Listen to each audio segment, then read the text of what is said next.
बहुत विशालतम एवं सबसे प्राचीन सभ्यताओं में से एक।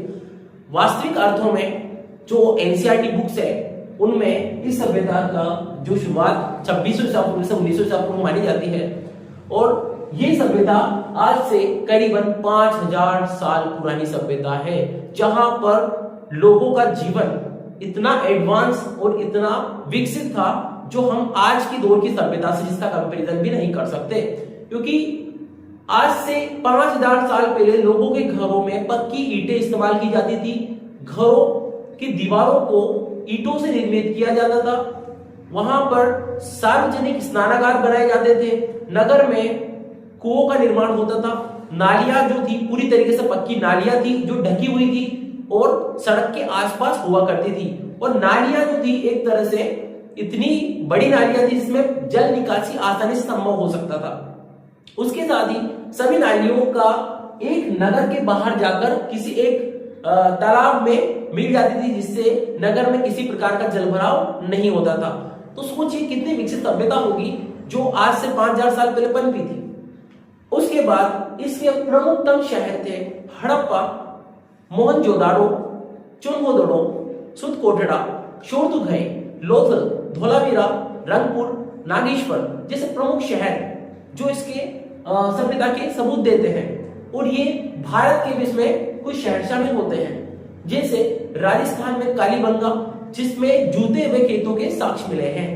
तो ये सभ्यता हमें बताती है कि मानव का कितना दिमाग और कितना विकसित सभ्यता जो है मानव निर्मित कर सकता है। अब ये सभ्यता किस प्रकार से अपना जीवन यापन करती थी, किस प्रकार से अपना दैनिक दिनचर्या जीती थी, इसके बारे में बात करते हैं। इस सभ्यता का प्रमुख व्यवसाय कृषि, व्यापार, पशुपालन एवं शिकार था।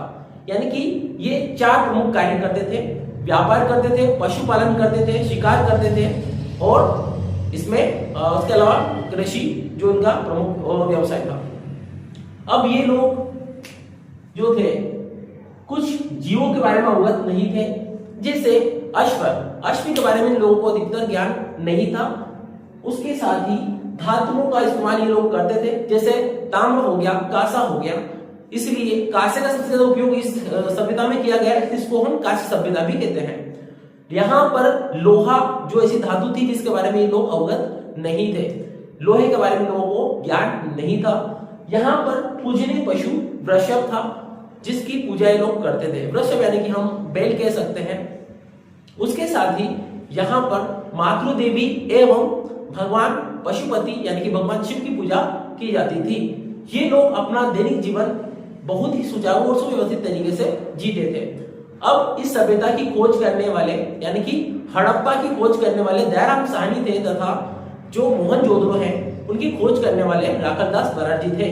तो सबसे पहले खोजा गया शहर था हड़प्पा जो 1921 में खोजा गया था, एवं सेकंड जो सबसे द्वितीय शहर जो खोजा गया था उसका नाम था मोहनजोदाड़ो। लेकिन ये सभ्यता यहीं तक रुकी नहीं, ये सभ्यता अब भी इसकी खोज जारी है और यह प्रमुखतम शहरों की प्रमुख नदियां यानी कि सभ्यता की विशेषता यह थी कि ये हमेशा नदियों के तट पे ही बसती थी।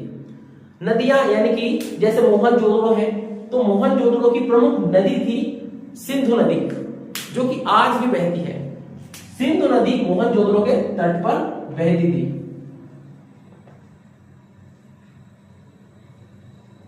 उसके साथ एक और शहर था जिसको हम हड़प्पा कहते थे। अब हड़प्पा किस नदी के तट पर था? तो हड़प्पा के इसमें याद रखना है आपको रावी नदी। हड़प्पा की प्रमुख नदी थी रावी। ये हड़प्पा शहर के बारे में अगर पूछेगा कोई तो आपको रावी नदी लगाना है, और अगर आपसे ऐसा पूछे कि हड़प्पा सभ्यता किस नदी के तट पर स्थित थी तो आपको फिर सिंधु नदी का ऑप्शन सही करना होगा। इस चीज का विशेषकर ध्यान रखा जाए। उसके साथ ही उन लोगों की विशेषताएं क्या थी तो इसमें आपको कई सारी चीजें लिख सकते हैं। ये लोग मनकों का निर्माण करते थे, सड़कों का निर्माण करते थे, सड़कें जो थी 33 फीट चौड़ी हुआ करती थी। स्नानागार जो थे आधुनिक स्नानागार जैसे होते थे जिसमें सीढ़ियां होती थी उतरने के लिए चढ़ने के लिए। स्नानागार की लंबाई 40 फीट होती थी, चौड़ाई 25 फीट होती थी और गहराई 7 फीट होती थी, और नगर में 700 कुओं की संख्या थी। और नगर की आबादी 85 से ज्यादा अनुमानित बताई जाती है। तो ये सारी जानकारियां हमें इतिहास से प्राप्त होती है और ये चीजें बताती है कि मानव सभ्यता कितनी विकसित और समृद्ध सभ्यताएं हुआ करती थी। तो आज का हड़प्पा सभ्यता